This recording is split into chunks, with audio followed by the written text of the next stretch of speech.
할렐루야.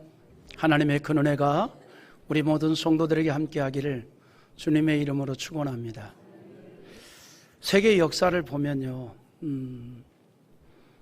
작은 것에서 큰 능력을 나타낸 일들이 참 많아요.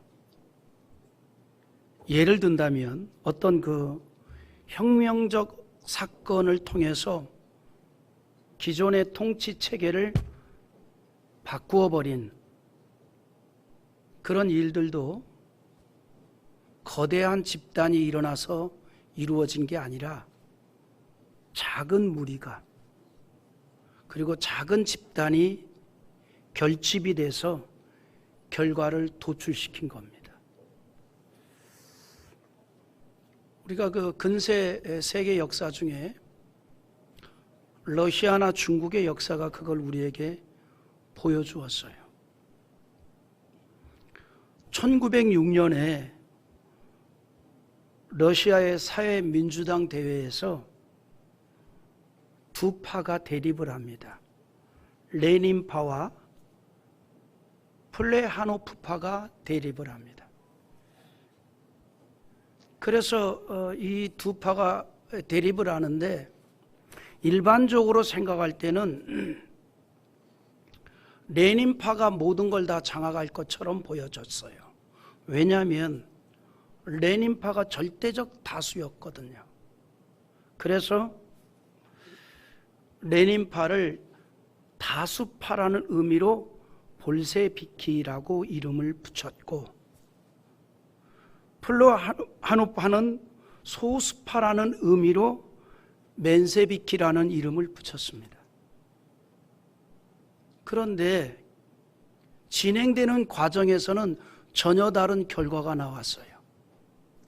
다수파인 레닌이 1917년에 혁명을 일으켰는데 볼셰비키 골수분자 단 4만 명의 당원이 그때 공산당을 창설해서 소련 전체를 공산주의로 만들었어요. 그러니까 레닌파가 공산주의를 만든 게 아니라 볼셰비키파가 공산주의를 만들었어요. 단 4만 명으로.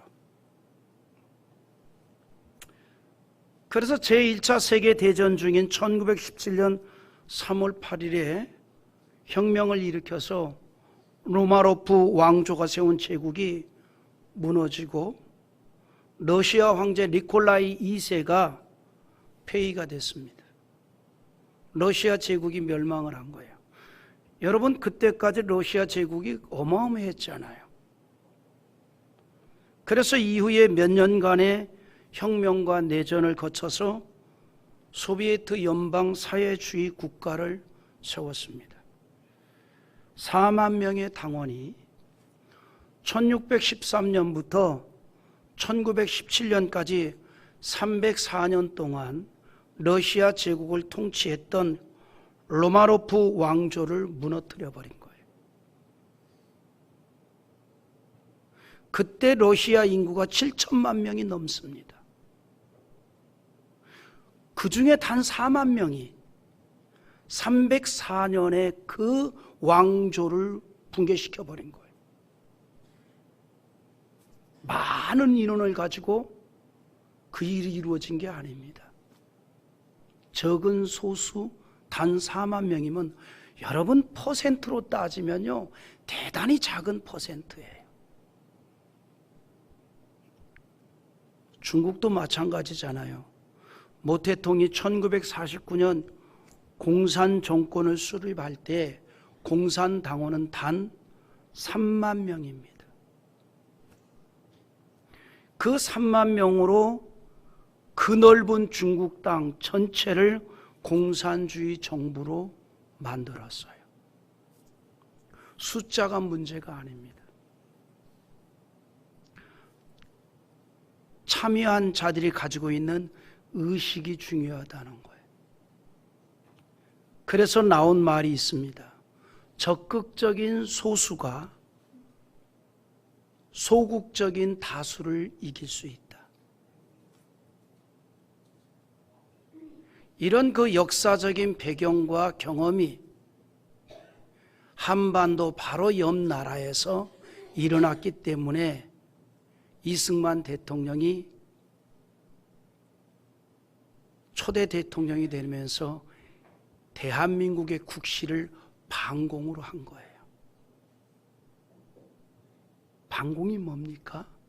공산주의를 반대한다. 그게 반공이에요. 왜냐하면 이미 그때의 남쪽에 박헌영이가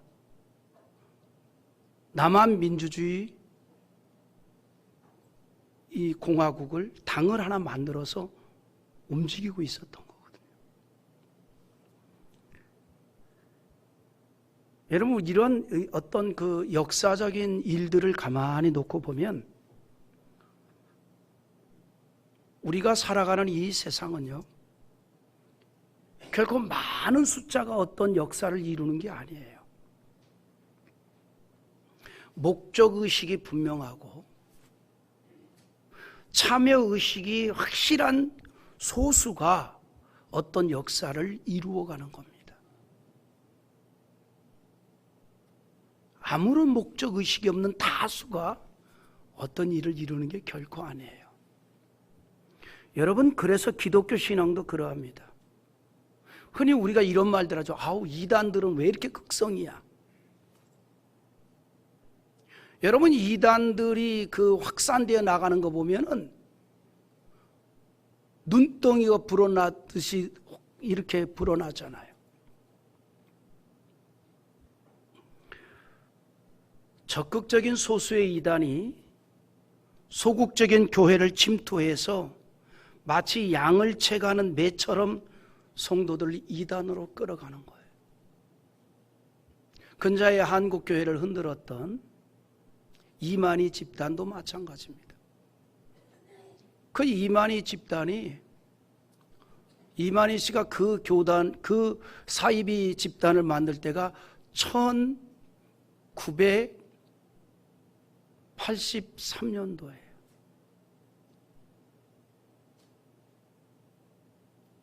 얼마 안 돼요, 역사가. 근데 너무나도 많은 우리 사람들, 거의 대부분이 우리 개신교회에서 나간 사람들입니다. 그렇게 조금만 들어봐도 이건 종교라기보다는 사이비 집단인데도 불구하고 많은 사람들이 그렇게 몰려가는 거예요. 양을 빼가는, 그 독수리처럼 채가는 거죠. 그래서 많은 개신교 성도들이 그쪽으로 현혹이 된 거예요. 여러분, 세상은요, 큰 것만이 이기는 것이 아니라 작은 것으로도 큰 거를 이길 수 있어요. 작은 것으로도 큰 것을 이길 수 있습니다. 그래서 우리가 사는 세상은 결코 작은 것을 소홀히 할 수 없도록 되어 있는 거예요. 모든 것은 지극히 작은 것에서부터 시작을 합니다. 오죽했으면 하나님의 말씀은요, 작은 것을 멸시하지 말라라고 경고합니다. 스가랴 4장 10절 한번 읽어볼까요? 작은 일의 날이라고 멸시하는 자가 누구냐? 사람들이 스룹바벨의 손에 다름줄이 있음을 보고 기뻐하리라. 이 읽어본 온 세상에 두루 다니는 여호와의 눈이라 하니라. 작은 일의 날이라고 멸시하는 자가 도대체 누구냐? 경고를 하고 있어요. 하나님은 광활한 우주를 창조한 분이지만 그럼에도 작은 것을 멸시하는 자가 누구냐라고 책망을 하듯이 물으십니다. 하나님은요, 하찮은 작은 것도 멸시하지 않는 그런 하나님이십니다. 왜냐하면 작은 것이 큰 것을 이루기 때문입니다. 작은 것이 큰 것을 이룬다. 하나님의 역사가 그러하잖아요. 하나님의 역사는요, 처음부터 크고 웅장하게 출발하지 않았습니다. 아주 작게 출발해서 점점 확산되어 나갔던 거예요. 세상에서도 그런 걸 보잖아요. 성공한 사람들 가운데는 아주 작은 경험을 통해서 크게 도전한 사람들이 많이 있지 않습니까? 이른바 과거의 작은 체험으로 오늘의 큰 역사를 이루어 나가는 거예요.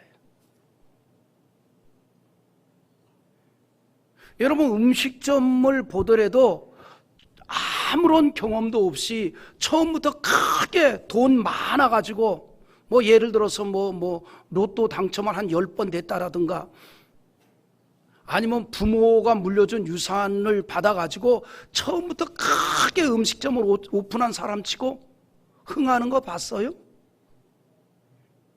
시간이 문제일 뿐이지 망하는 게 뻔해요. 망하잖아요. 그런데 주방에서 쭈글 튀고 앉아가지고 눈물 흘리면서 양파 까고 무 씻고 생채 만들고, 그러다가 굴밤도 한 대 얻어 터지고, 그러다가 내 평생 소원 웍 한번 잡아보는 거, 그래서 웍 잡아서 뭐 해보고, 이러던 사람이 음식점을 차리면 작게 시작을 했지만 점점 커가는 걸 보잖아요. 세상 일도 처음부터 크게 시작한 적이 없어요. 처음부터 크게 시작한 그러한 거치고 오래 버티는 게 없습니다. 몸으로 메꾸어 가면서 작게 시작해서 하나하나 키워가는 것. 그래서 붙임말이 젊어서 고생은 사서도 한다. 근데 요즘 또 바뀌었대요. 젊어서 고생은 늙어서 골병이 든다.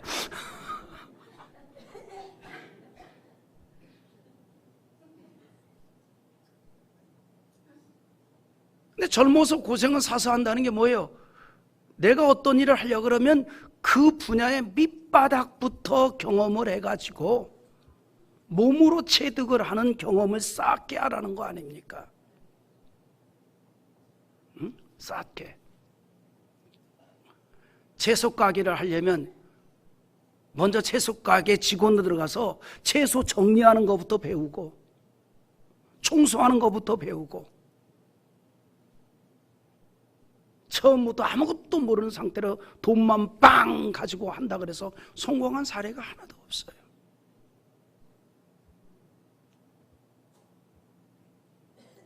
몸으로 때워야죠.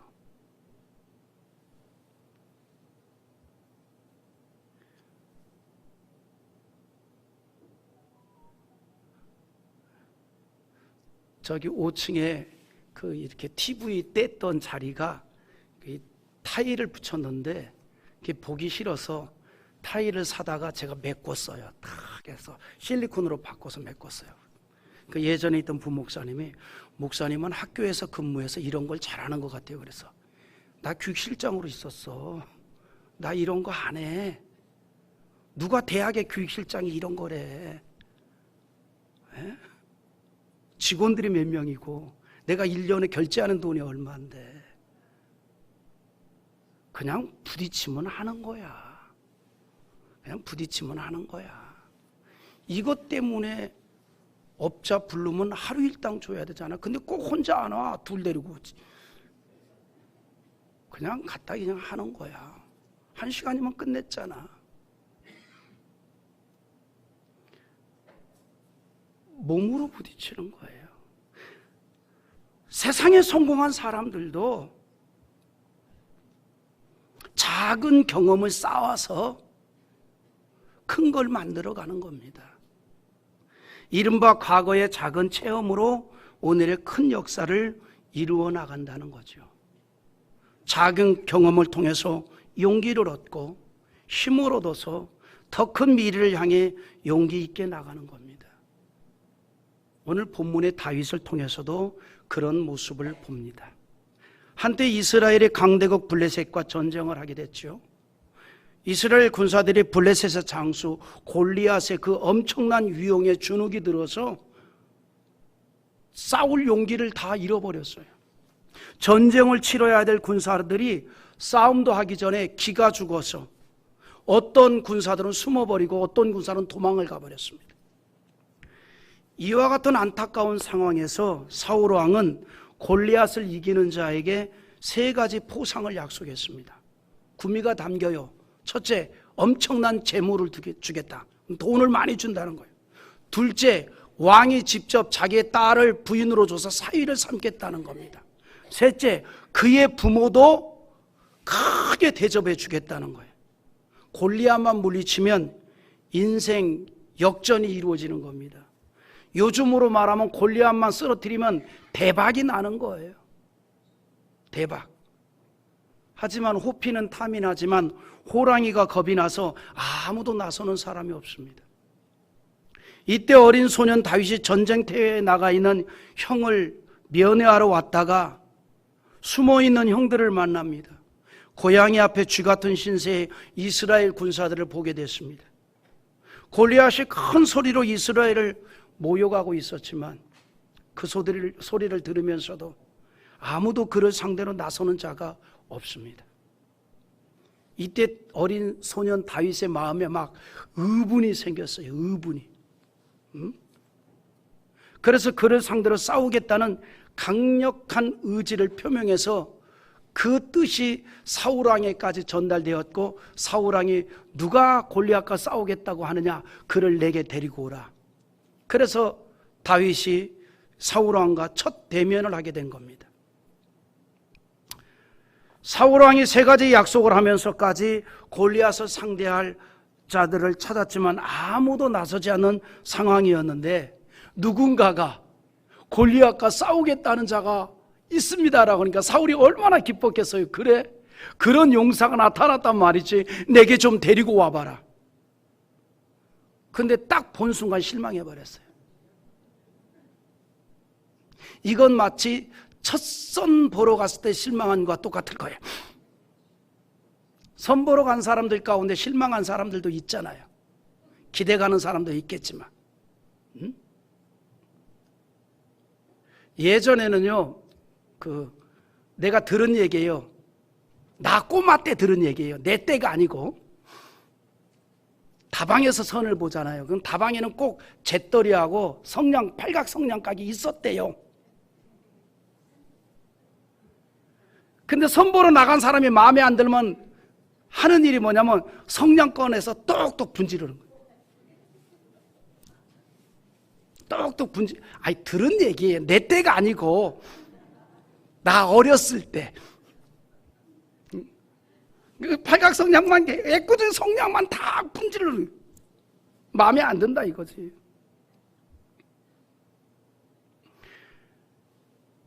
아무도 이렇게 포상을 주겠다고 하는데도 나서는 자가 없는데 골리앗과 싸우겠다는 자가 나선다고 하니까 사울왕이 너무나 기뻐가지고 내게로 데리고 오라 그랬더니 째까는 애가 오는 거예요. 얼마나 실망이 됐겠어요. 꼬마가 오는 거예요. 꼬마가. 어린 소년이. 예? 그래서 사울왕이 이렇게 말하죠. 너는 소년이고 골리앗은 어려서부터 큰 용사이기에 너가 맞서야 할 상대가 아니다. 지금 이게 무슨 골목에서 어린이들 놀이하는 거 아니다 이 말이에요.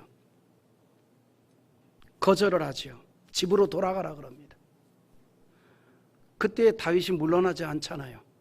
자신이 경험했던 과거를 말하면서 그때도 하나님께서 나를 구원해 주셔서 승리하게 하였으니 지금도 블레셋 사람의 손에서 건져 주실 줄 나는 믿기에 나를 보내주십시오라고 당당하게 외칩니다. 이렇게 다윗처럼 사람들 중에는 작은 경험을 미래를 위하여서 크게 확대하여 도전하는 사람이 있는가 하면 큰 경험을 하였음에도 불구하고 미래를 위한 발전으로 삼지 못하고 오히려 더 작게 축소하여 없애버리는 경우도 있습니다. 다윗은 어려서 이런 경험을 했습니다. 그가 양을 칠 때에 체험했던 사건을 사울에게 얘기하는 거죠. 곰과 사자가 자기가 치고 있는 양을 잡아먹으려고 덤벼들 때 그를 맞서서 용감하게 싸웠습니다. 양을 물어뜯었던 사자와 곰을 다윗이 달려들어서 물어뜯었어요. 내가 여기서 배운 게 있습니다. 힘이 안 되면 물어라. 사자와 곰을 그냥 물어뜯었어요. 그러니까 다윗이 아주 그냥 대단히 용기가 있는 소년이었던 것 같아요. 그래서 그 맹수들은 물리쳤습니다. 그리고 양을 지켰어요. 그 경험을 거대한 블레셋의 장수 골리앗과의 싸움에 대비를 시킨 겁니다. 그때 사자와 곰을 물리치게 한 하나님은 골리앗도 물리치게 할 줄 믿습니다. 36절 한번 읽어볼까요?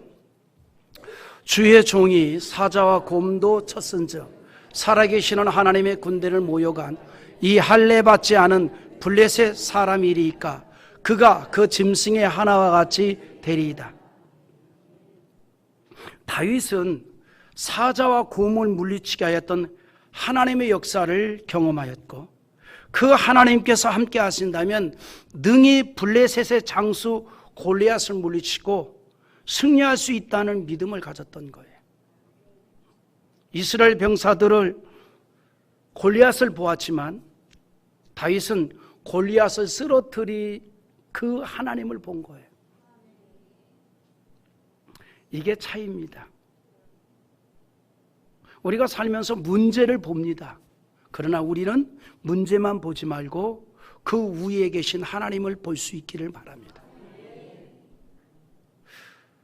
다윗은 과거에 역사했던 하나님의 능력에 대해서 오늘 당한 큰 문제를 해결할 하나님으로 믿었던 겁니다. 우리가 그런 신앙이 되어야 돼요. 우리가 신앙생활을 하면서 경험했던 잔잔한 은혜들이 있잖아요. 우리 찬송가도 그렇게 부르면서 예수 예수 믿는 것은 받은 증거만 도다 그렇게 찬양하잖아요. 우리가 신앙생활을 하다 보면 잔잔한 은혜란 게 있잖아요. 잔잔한 은혜. 그래서 마음이 따뜻해지고 감동이 되고 그래서 오 주님 감사합니다. 고백이 저절로 나올 때가 있잖아요. 그런 것들이 발판이 되어서 오늘과 내일을 더욱 믿음으로 신앙적인 행동을 하는 힘이 되어지라는 거예요. 다윗의 믿음은 하나님의 능력에 대한 절대적인 믿음이었고 그리고 과거에 경험한 그 경험이 앞으로 나아가는 힘이 되었던 겁니다. 그래서 사울 왕에게 그걸 강력하게 얘기하니까 사울 왕도 골리앗을 상대로 싸우러 나가라 허락하잖아요. 우리 또 읽어봐요. 37절 읽어봅니다. 또 다윗이 이르되 여호와께서 나를 사자의 발톱과 곰의 발톱에서 건져내셨은즉 나를 이 블레셋 사람의 손에서도 건져내시리다. 사울이 다윗에게 이르되 가라 여호와께서 너와 함께 계시기를 원하노라. 우리가 하나님께 함께하는 생활을 하면서 경험했던 일들은 오늘과 내일을 향한 힘이 되고 의지가 됐으면 좋겠습니다. 그것이 아주 작은 일이라도 우리는 그 일을 이루신 하나님의 큰 역사를 우리가 대비시켜야 돼요. 그 믿음이 하나님의 능력을 경험하게 되는 겁니다. 우리가 나를 향한 하나님의 손길을 잊지 않는 것, 그게 은혜예요.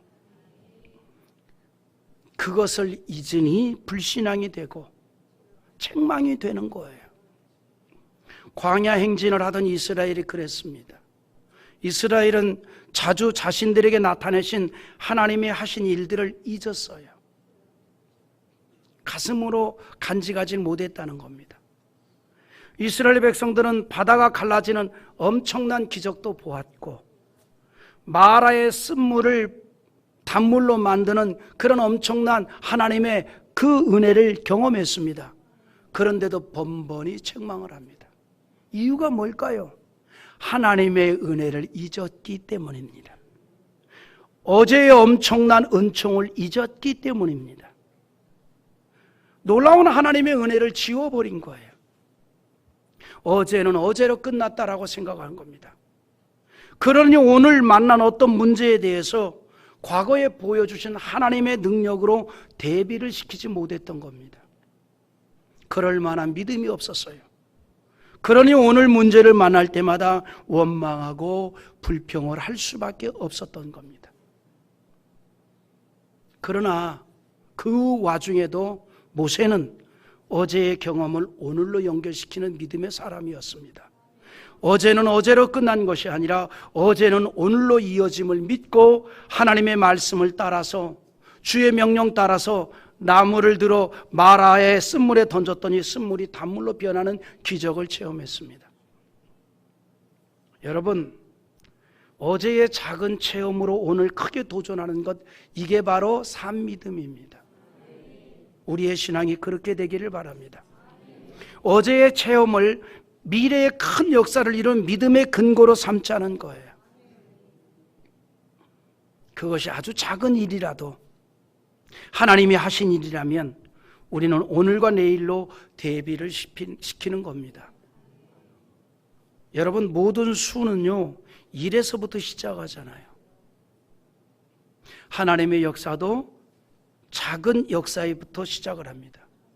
우리의 성공도 작은 것에서부터 시작을 합니다. 작은 것에서부터. 예수님께서 달란트 비유를 하시면서 받은 그 달란트를 가지고 충성한 종에게 하신 말씀이 있습니다. 우리 마태복음 25장 21절 한번 읽어보죠. 그 주인이 이르되 잘하였도다. 착하고 충성된 종아, 너가 작은 일에 충성하였음에 내가 많은 것을 내게 맡기리니 내 주인의 즐거움에 참여할지어다. 사람들은요, 때때로 작은 것에는 별로 관심이 없을 때가 있습니다. 좀 더 크고 화려한 것에만 관심이 있습니다. 그러나 우리가 하나님으로부터 작은 사랑과 은총을 체험했다면 그거를 간직하시기 바랍니다. 그리고 더 큰 하나님의 사랑과 은총을 기대하십시오. 우리 앞에 나타나게 될 줄 믿습니다. 하나님의 역사는 작은 것에서부터 시작입니다. 여러분, 천국의 복음이 그랬잖아요. 갈릴리 촌동네에서부터 부름받은 제자들로부터 시작된 복음 운동이 예루살렘과 사마리아와 땅끝까지 전해졌어요. 예수님의 제자들이 주로 어디 출신입니까? 갈릴리 촌동네 어부 출신들입니다. 사회적으로 평가를 받는다면 큰 인물들이 결코 아니에요. 누가 인정하거나 알아주는 사람 아닙니다. 작은 자들입니다. 그러나 그들을 통한 복음이 전 세계로 전해졌습니다. 전 세계로. 예수님은요, 하나님의 나라를 작은 겨자씨로 비유를 합니다. 우리 마가복음 4장 31절과 2절 한번 또 읽어봅니다. 겨자씨 하나일과 같으니 땅에 심길 때에는 땅 위의 모든 씨보다 작은 것이로되 심긴 후에는 자라서 모든 풀보다 커지며 큰 가지를 내나니 공중의 새들이 그 그늘에 깃들일 만큼 되느니라. 작은 겨자씨가 심겨져 공중의 새들이 깃들일 만큼 되는 것이 우리에게 임하시는 하나님의 역사입니다. 그러니까 작은 은혜를 귀하게 여길 때 하나님의 큰 역사를 경험할 수 있어요. 우리 가운데 작은 일이 내일의 큰 일을 위한 시작이 된다는 거죠. 여러분, 그래서 작은 응답은 큰 응답의 시작입니다. 잔잔한 은혜를 받고 그거를 귀히 여길 때가 더 큰 은혜를 경험하게 된다는 거죠.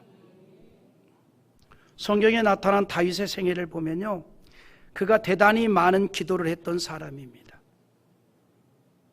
그가 기록한 시편의 대부분은 하나님을 향한 기도문이었고 또한 간증이었습니다.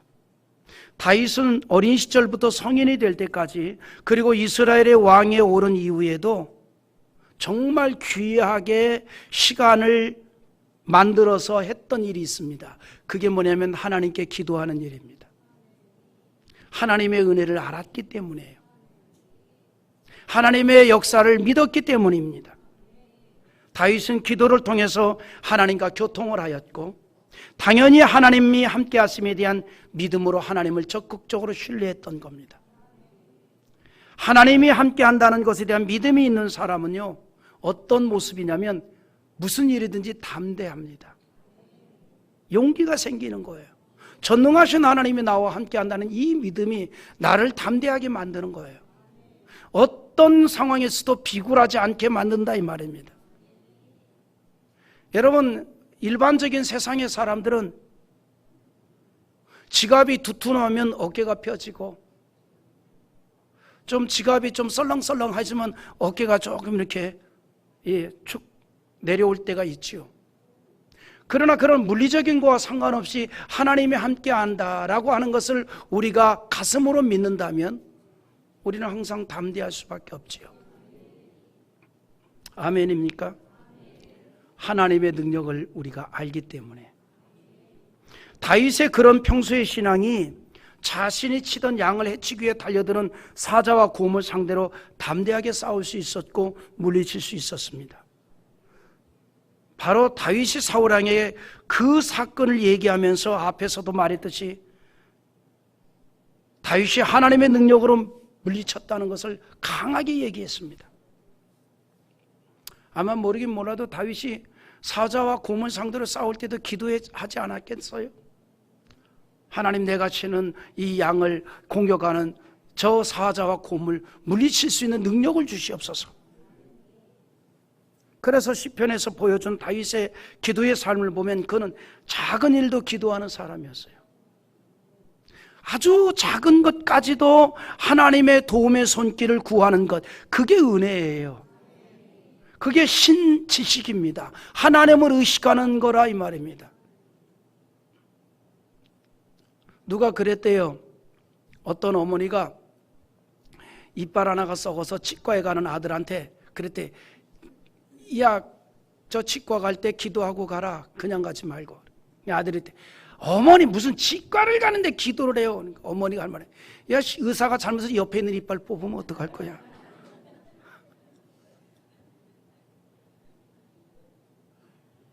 근데 그 어머니의 일상이 항상 그랬대요.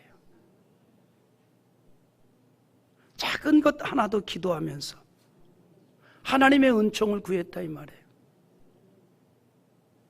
이제 우리 머리 말르러 갈 때 기도하고 갑시다. 커트하러 갈 때도 기도하고 갑시다. 아주 작은 것조차도 귀하게 여기고 하나님의 은혜를 구했다는 거예요. 그런 사소한 것에 대한 기도가 일상의 하나님의 은총을 구하는 신앙이 되고 하나님의 손길을 경험하는 축복의 현장이 된다는 거예요. 베세다 광야에서 예수님의 손에 들려진 물고기 2마리와 보리떡 5은 거기에 모인 사람들의 배고픔을 해결하기에는 너무나 적은 겁니다. 그러나 그것을 드린 소녀는 그 작은 것이라도 귀하게 여겼습니다. 그리고 기적이 일어났습니다. 5,000명이 배불리 먹고 남은 것을 거두니 12광줄이었어요. 그 물고기와 보리떡은 아이의 도시락입니다. 하지만 거기에는 적어도 5,000명이 모여 있습니다. 만일 여러분, 우리가 그런 상황이 되었고 여러분 중에 마침 자신이 먹을 도시락을 가지고 왔다면 여러분 어떻게 할 거예요? 여러분이라면 지금 5,000명이 굶고 있어요. 근데 여러분이 지금 도시락 하나 여러분 거 가지고 왔어요. 그런 상황에서 이거 내가 먹을 도시락인데 이거라도 우리 한번 5,000명이 나누어 먹읍시다. 이건 용기예요. 이건 용기예요. 그거는 용기가 없으면 불가능한 일입니다. 여러분 할 수 있겠어요? 누군가가 저에게 그 도시락을 가지고 와서 제가 이거 먹을 도시락인데 목사님 여기 5천 명이잖아요. 이거 그냥 이거라도 우리 같이 좀 나눠 먹으면 어떨까요? 그러면 나 이랬을 것 같아. 쉿, 조용해. 그냥 조용히 가서 저쪽 가서 혼자 드세요. 아마 그랬을 거예요. 그걸 가지고 오는 것 자체가 용기예요. 그 아이의 눈에는 그게 5천 명을 먹일 수 있는 도시락으로 보였던 거예요. 작은 것이 큰 역사를 이루었던 겁니다. 예수님은요, 그 작은 정말 계산도 안 되는 걸 가지고 풍성함을 이루었습니다. 여기에서 우리는 귀한 교훈을 얻어야 돼요. 어린아이가 자기 도시락을 차마 꺼내지 못했다면 베세다의 기적은 우리가 볼 수 없었을 겁니다. 불가능했습니다. 그러나 그 작은 것이 기적을 보였습니다. 여러분, 공공질서를 지키라는 공익광고를 할 때 자주 사용하는 말이 있죠. 뭐죠? 나 하나쯤 안 지켜도 되지 않을까라는 생각을 하지 말라는 거예요. 나 하나 지키는 것이 모두가 지키는 일이라고 강조를 합니다. 이것은 우리의 신앙에도 마찬가지입니다. 이미 여러분이 하나님의 자녀로 부름받은 그 순간 소중한 존재입니다. 하나님은 여러분을 통해서 영광 받기를 원하세요. 예배를 받기를 원합니다. 찬양 듣기를 원합니다. 기도의 교통이 이루어지기를 원합니다. 우리가 이걸 잊지 않기를 바랍니다. 스스로 생각해 볼 때에 있는 듯 없는 듯 하는 것 같아도 하나님의 역사에 있어서 여러분은 존귀한 존재예요. 그럼에도 스스로 작은 존재를 여기고 신앙까지 가볍게 여기지 않기를 바랍니다. 우리는 하나님의 귀한 사랑을 받고 있는 하나님의 자녀입니다. 우리가 이렇게 모여 함께 예배 드리는 이 일에 가치가 있다는 걸 여러분 믿으시기 바랍니다. 우리는 작은 경험이라도 큰 역사를 향한 동기로 삼을 수 있기를 바랍니다. 다윗은 양을 사자나 곰의 발톱으로부터 승리의 경험으로 크게 도전을 합니다. 사자와 곰으로부터 양을 보호한 하나님은 골리앗으로부터 이스라엘을 보호할 수 있다라고 믿었습니다. 과거에도 역사하신 하나님은 지금도 역사하실 것을 믿었다는 겁니다. 그 믿음으로 골리앗을 상대해 나갔습니다. 군장을 갖추고 나간 것도 아닙니다. 그의 손에는 그냥 몰매만 들려 있었어요. 우리 40절 한번 읽고 마무리합니다. 손에 막대기를 가지고 시내에서 매끄러운 돌 5을 골라서 자기 목자에 재굽고 주머니에 넣고 손에 물매를 가지고 블레셋 사람들에게로 나아가니라. 그래서 골리앗을 쓰러뜨리고 이스라엘을 위기에서 구했습니다.